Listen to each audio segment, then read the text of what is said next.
안녕하세요. 오늘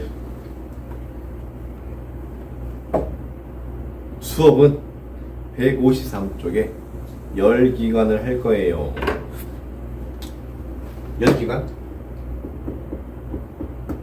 열기관을 심플하게 설명을 해보면 요런 상자에다가 여기다가 열을 집어넣어요. 뭐 열은 한 2000도씨까지 집어넣고, 자, 그 다음에 여기 이제 관을 만들어 가지고 여기 이제 바람개비 같은 걸 만들어요. 자, 처음에는 이제 열을 집어넣은 다음에 뚜껑을 닫고 뚜껑을 열어서 열으면 이제 여기 이쪽으로 이렇게 해서 기체가 빠져나가니까 기체가 여기를 때려가지고 회전시켜. 회전.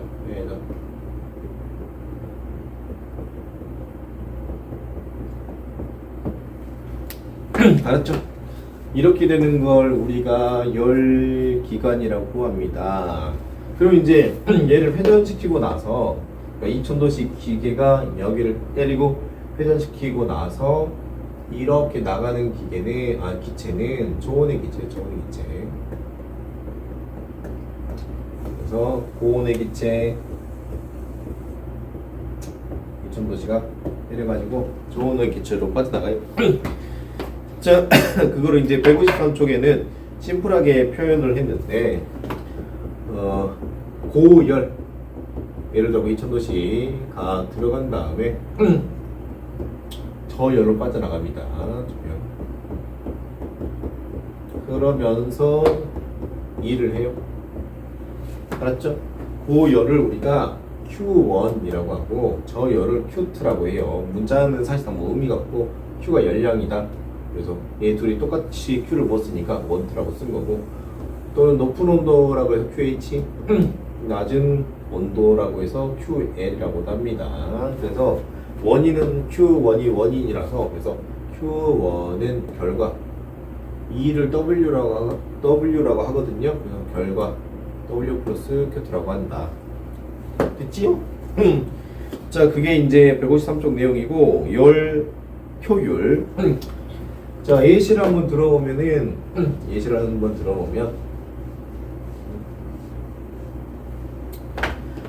효율을 높이는 방법. 효율이라고 한번 잠깐 봅시다. 예시를 한번 들어봅시다. 만약에 2000도씨를 넣어서 500도씨로 빠져나오면은 1500도씨만큼의 뭔가 일을 한 거고, 3000도씨를 넣어서 500도씨로 빠져나온다면 그러면 2500도씨를 가지고 일을 한 거예요. 알았죠? 자, 기관이면 이제 뭐 바퀴가 돌아갈 거니까 바퀴를 돌린 거예요. 알았죠? 자, 그랬을 때 이 친구가 더 좋은 일을 하게 되는 겁니다. 그래서 Q1이 높을수록 좋은 일을 한 거예요. 많은 일을 한 거예요. 많은 일을 한다. 자, 만약에 W가 커지면, 자, 예를 들어가지고 이제 뭐 예를 들어가지고 2000도씨를 넣었는데 500도씨로 나오거나, 아니면 2000도씨로 넣었는데 1500도씨로 나와버려. 그러면 이 친구는 일을 거의 하지 못한 거고, 얘는 일을 거의 많이 한 거니까, 그래서 W가 커지면 더 많은 일을 한 거예요.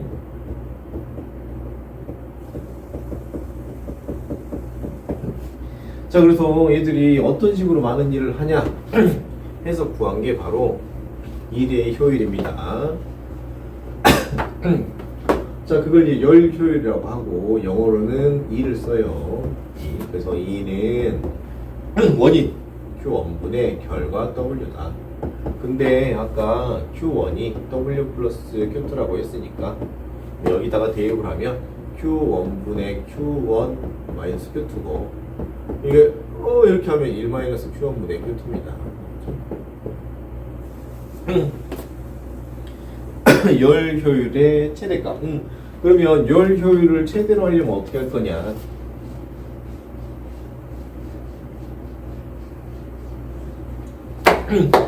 그러면은 여기 보니까 W를 높이면 된다. 그럼 W를 얘를 높이면 얘를 무한대 높이려면 얘를 0으로 하면 돼. Q2가 0이면은 그러면은 원인하고 결과가 똑같으면 되거든. 자, 그래서 여기 대입을 하면은 잠깐 하나 더. 2가 1이 있고요. 2가 1이라면 이거는 모르면 100% 의미해. 효율 100%. 자, 만약에 2가 0.7이면 얘는 70%야. 알았지? 자, 그래서 효율 100%가 나오려면 얘들이 똑같아야 돼. 그래서 2가 1이 나오면 돼. 그러면 2가 1이 나오려면 W랑 Q1이 똑같아야 되고, 그때 그러니까 Q2가 빠져야 돼. 이 같죠? 자, 그럼 이제 여기서 해보자. 여기서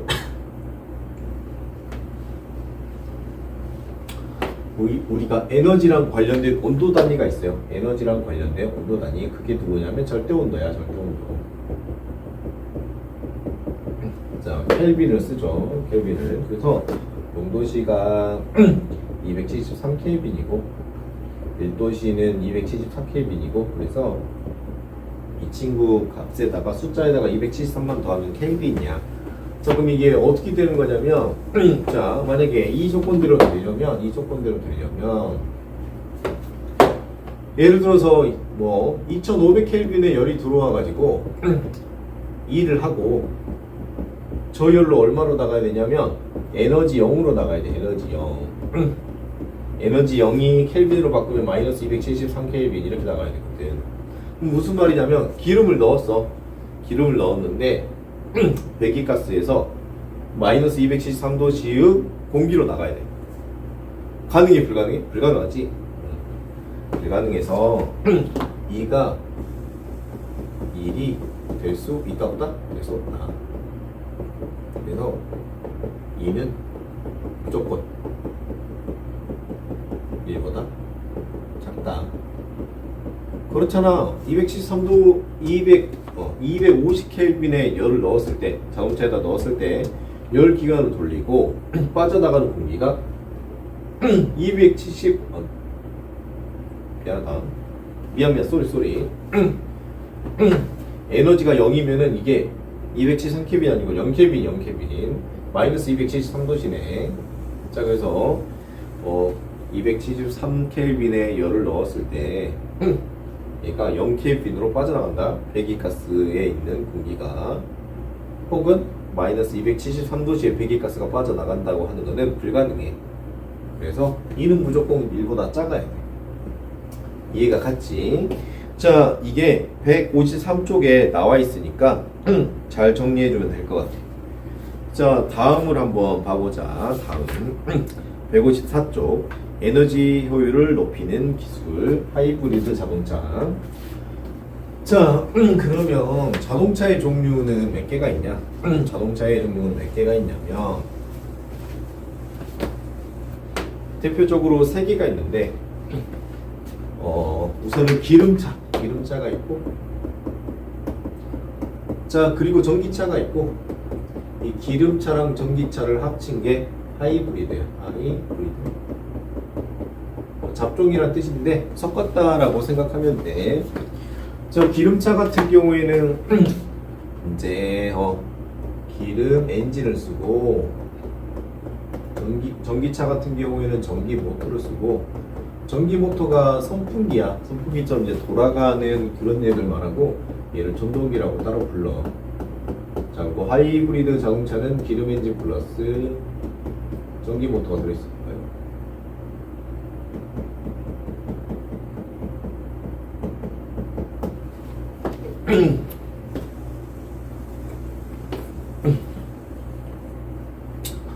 이제 문제가 있는데, 효율을 이제 에너지 효율을 보면 에너지 효율이 기름차 같은 경우에는 대충 한 20% 나오고, 전기차는 좀 많이 나오는데 뭐 거기까지는 알 필요는 없을 것 같고, 하이브리드 자동차 같은 경우에 이제 문제가 생겼는데 뭐냐면 기름 엔진하고 전기 모터를 같이 쓰기 때문에 얘가 무게가 커져. 그래서 막 엄청나게 효율이 높아지지 않고 대충 한 얘보다 10% 정도만 10에서 20% 정도 많은데 자 그러면 이제 문제가 뭐냐면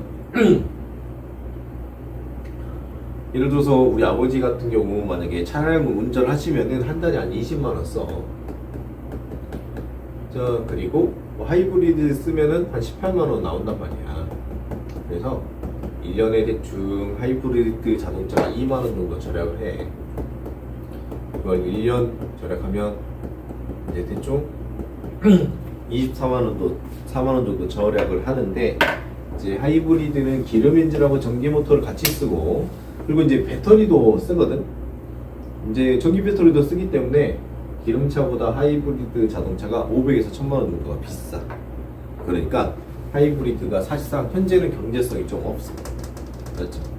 이게 1년에 24만 원씩 아껴서 차 가격을 뽑으려면 너무 긴 시간이 필요하기 때문에 하이브리드 자동차는 현재 잘 보이지 않고 전기차 아니면 기름차가 사용되는 이유가 이것 때문이야. 그렇지? 여기는 엔진 2개니까 여기는 엔진 하나니까 엔진 2개면은 보장도 2배로 더 잘 나고 알았지? 근데 장점도 있어. 장점도 왜냐면 기름 엔진이 작동하지 않으면은 전기 모터로 사용하면 되고 전기 모터가 고장나면 기름 엔진으로 사용하면 되니까 이런 장점은 있지만 안정성의 장점은 있지만 경제적이진 않더라. 하지만 이 하이브리드가 어떤 식으로 전기를 절약하는지 전기 효율을 높이는지 한번 보자. 자 페이지는 154쪽이고 자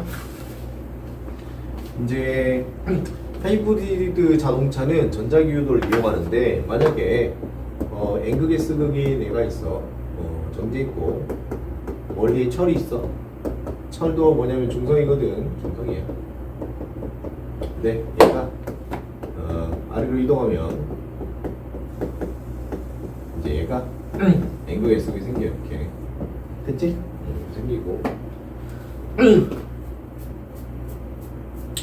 자 그랬을 때 이제 이때 생기는 이런 자기장을 우리는 뭐라 불렀냐면 유도 자기장이라고 부르지. 이제 유도 자기장은 유도 전류로 부르고 유도 전류는 유도 기전력을 불러. 그래서 얘네들 세 명은 세트로 나와. 자 근데 유도 기전력은 N극이면 서로 밀어내잖아. 그래서 유도 기전력이 청력으로 나타나. 자 그래서 유도 전류 발생 시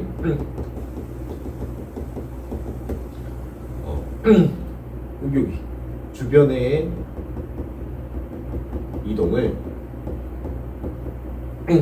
주변의 이동이라고 하면 안 될 것 같아. 주변의 변화를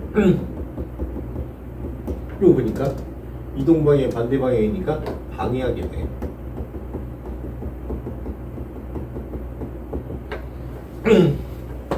자 근데 이거 어디다 쓸 거냐면 자동차 브레이크 대신 이거 대신해서 이거 대신 유도 전류를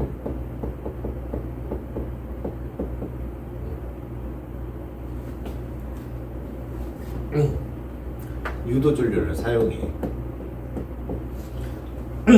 자동차 브레이크는 어떻게 되어 있냐면 고무 디스크로 되어 있거든. 디스크. 그러니까 고무로 원판 모양의 디스크가 이렇게 있고 자동차가 이렇게 돌아가면은 그게 다가오면서 바퀴를 잡아줘. 알았지?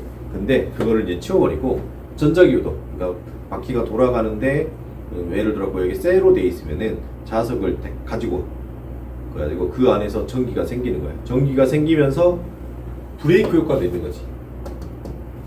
알았지? 자, 이걸 이용한 게 이제 하이브리드 자동차야. 그 전기를 이제 어디다 쓰냐면 뭐 에어컨도 켜고 하는 거지. 하고자. 그러면 자, 자동차가 이렇게 해가지고 이렇게 하고 이렇게 내려올 건데 자동차가 여기서 이제 시작을 할 때 전기 모터를 켜고 알았지? 기름 엔진을 끄는 거야. 첫 스타트는 이렇게 하는데 그 이유가 뭐냐면 기름 엔진이 낮은 속도에서 효율이 거의 없어서 그래. 알았지? 거의 없어서 그렇고 얘가 이제 올라갈 때는 전기 모터도 켜고 올라가기 빡세니까 그 다음에 기름 엔진도 켜는 거야. 그리고 이제 얘가 내려갈 때는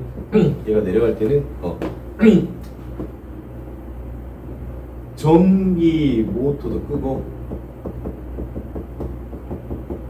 그 다음에 기름 엔진도 끄고 그 대신 전자기 유도를 시켜. 알았지? 이제 전자기 유도를 시키면은 이 친구의 운동, 특히 정확하게 역항 에너지가 전기 에너지로 전환돼. 그래서 이 자동차에 이제 전기가 충전이 돼가지고 그 전기 에너지를 또 다시 이 전기 모터로 사용을 하는 거지. 나중에, 알았지? 그렇게 해가지고 만들어진 게 하이브리드 자동차. 하지만 크게 효율을 뽑지 못했기 때문에 엄청나게 크게 효율을 뽑지 못했기 때문에 그래서 현재는 거의 주변에 보기 쉽지 않다. 알았지? 나중에 기술이 훨씬 뛰어나지면 아마 보게 되지 않을까. 근데 전기차를 쓰던가 아니면 기름차만 쓰던가 둘 중에 하나로만 가지 이게 혼합되기가 쉽지 않을 것 같아. 하이브리드 자동차로 혼합되기 쉽지 않을 것 같고. 자, 그 다음에 이제 154쪽 밑에 보면 전기 에너지를 효율적으로 이용하는 기술을 잠깐 보자.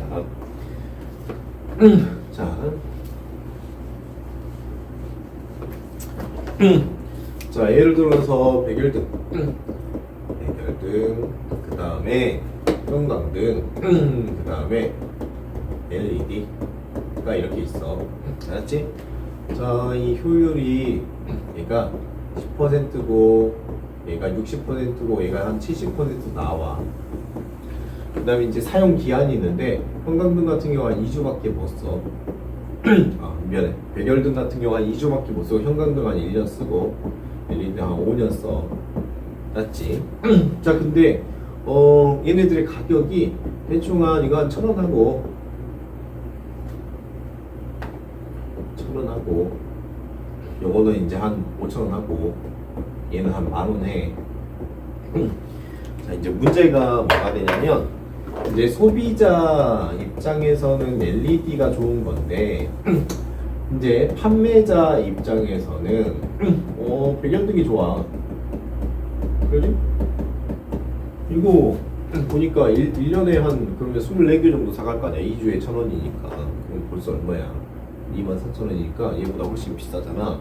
자, 그러다 보니까 판매자들은 계속 백열등을 판매하고 싶으니까 기술이 발전하더라도 소비자가 쓰기가 어려워. 자, 그래서 국가에서 백열등을 생산을 못하게 해야 맞겠지. 자, 그게 바로 등급제야. 그래서 등급제라 그래가지고 1등급부터 5등급이 있는데 5등급 이하로 너무 안 좋은 제품은 한국에서 아예 생산하지 못하도록 막아버리는 거야. 알았지? 그래야지 좋은 제품을 소비자들이 쓰고, 국가 입장에서는 백열등이 많이 만들어지는 것보다는 백열등을 많이 만들면 어차피 자원이 너무 낭비되니까 LED를 사용하도록 공고를 해야겠지. 뭐 강제성은 부여할 수 없기 때문에 그렇게 해서 처리를 하고, 그 다음에 이제 155쪽으로 가서 에너지 제로 하우스로 가보자. 자, 낭비되는 에너지를 줄이고 필요한 에너지를 화석연료 없이 친환경으로 얻는 미래형 주택을 에너지 제로 하우스라고 한다. 자, 그런데 실제로 에너지 제로 하우스는 의외로 산골짜기라든가 아니면 섬에 많이 있어. 왜냐면 산골짜기나 섬 같은 경우에는 연료를 혹은 도시가스 같은 거를 받기 어렵고 전기를 받기가 어렵기 때문에 걔네들 안에서 끝낼 수 있도록 에너지 제로 하우스가 많이 이용돼, 실제로. 자, 그러면 이제 에너지 제로 하우스의 가장 핵심이 뭐냐? 에너지 제로 하우스의 핵심은 단열하고 발전이야. 그래서 뭐 여러분 책에 보면은 이 단열과 관련된 걸 패시브 기술이라고 부르고,